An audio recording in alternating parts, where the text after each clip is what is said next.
तर तिथं निदा खानला आश्रय देणं हे मतीन पटेलला चांगलंच भोवलंय. कारण मतीन पटेलच्या घरावर आणि ऑफिसवर तोडक कारवाई करण्यात आलेली आहे. छत्रपती संभाजीनगर मनपाकडून ही कारवाई करण्यात आली आहे. आढावा घेतला आपले प्रतिनिधी सचिन बडे यांनी.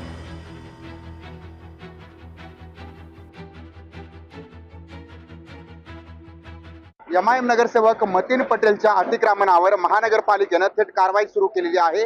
त्याचं घर जे आहे ते पाडलं जात आहे. छत्रपती संभाजीनगरातील नारेगाव परिसरामध्ये आपण पाहतो हे चित्र.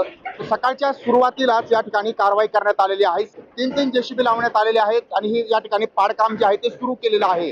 तर दुसरीकडे मोठ्या संख्येमध्ये या ठिकाणी हायवा जी वाहनं आहेत त्यांचा देखील ताफा आलेला आहे. अँब्युलन्स आहे, त्यासोबतच अग्निशमन दलाचं वाहन आहे. पोलिसांचा मोठा बंदोबस्त जो आहे तो देखील या ठिकाणी तैनात करण्यात आलेला आहे.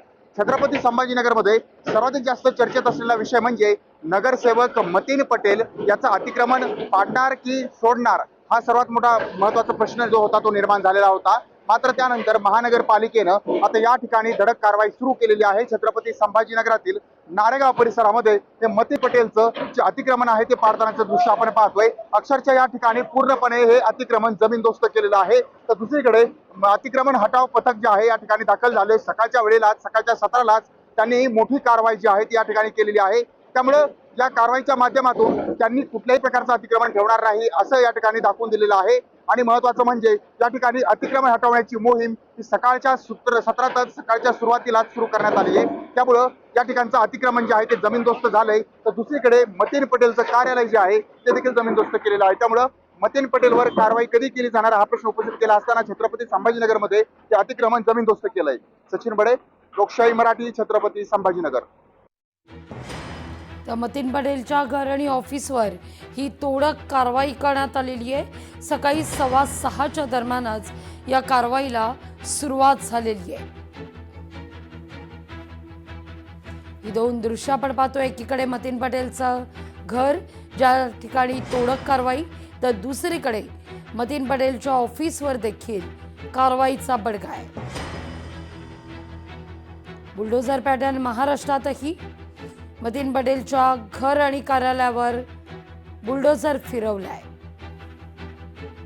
नारेगाव परिसरामध्ये नालीच्या बाजूला हे अतिक्रमण हटाव पथक दाखल झालं आणि त्यानंतर त्या ठिकाणी असलेलं कार्यालय देखील जमीनदोस्त केलेलं आहे. हे आपण पाहतोय मागं जेसीबीच्या सहाय्यानं पूर्णपणे जमीनदोस्त अतिक्रमण केलेलं आहे. या ठिकाणी हे मतीन पटेलचं कार्यालय होतं ते जमीनदोस्त झालेलं आहे.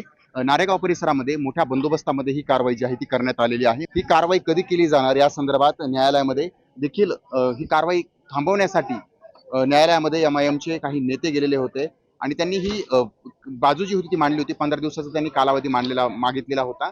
मात्र त्यांना कालावधी मिळाला नाही. मात्र दुसरीकडे थेट ही कारवाई करण्यात येते. तर दुसरीकडे आपण जर पाहिलं या ठिकाणी भलं मोठं पथक जे आहे ते पोलिसांचं आहे, महानगरपालिकेचं आहे, ते या ठिकाणी दाखल झालेलं आहे. त्यामुळे आपण पाहतोय की थेट कारवाई जी आहे ती धडक कारवाई जी आहे ती छत्रपती संभाजीनगरमध्ये करण्यात येते. आणि मतीन पटेलचं जे अतिक्रमण आहे, मतीन पटेलनं जे काही कार्यालय या ठिकाणी ठाकलेलं होतं ते जमीनदोस्त केलेलं आहे. छत्रपती संभाजीनगरमधील एक मोठी कारवाई म्हणता येणार आहे. या ठिकाणी आपण पाहतोय पूर्णपणे त्याचं कार्यालय जे आहे ते तोडलेलं आहे आणि ही कारवाई कधी केली जाणार हा प्रश्न या ठिकाणी कायम असताना महानगरपालिकेनं सकाळच्या 17 पहाटेच म्हणजे सकाळी 6 वाजताच ही कारवाई केलेली आहे. कुणालाही कानोकान खबर न लागता या ठिकाणी पूर्ण अतिक्रमण जमीनदोस्त केलंय. सचिन बडे, लोकशाही मराठी, छत्रपती संभाजीनगर. बुलडोझर कारवाई दरम्यान मतीनच्या कुटुंबियांनी गांधीगिरी दाखवली आहे. मनपा अधिकाऱ्यांना हार घालण्याचा प्रयत्न केलाय. महिलांकडून मनपा अधिकाऱ्यांना संविधानाची प्रत भेट देण्यात आली आहे. अर्थात तगड्या बंदोबस्तात ही कारवाई पहाटे सुरू झाली आहे.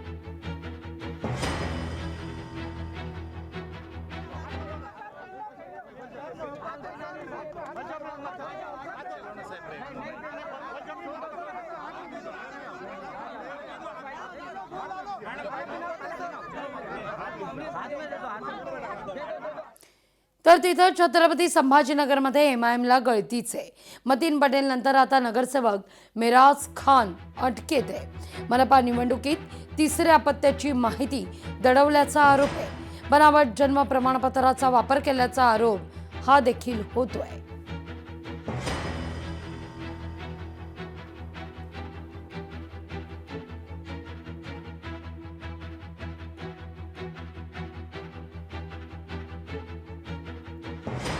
छत्रपती संभाजीनगरमध्ये MIMच्या आणखीन एका नगरसेवकावर टाच।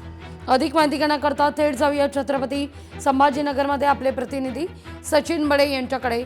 सचिन, MIMच्या नगरसेवकांमध्ये आता मात्र चांगलीच गळती लागली आहे की काय छत्रपती संभाजीनगरमध्ये, असं म्हणायला पुरेसा वाव आहे, कारण मतीन पटेल नंतर मेराज खान यांची सुद्धा विकेट।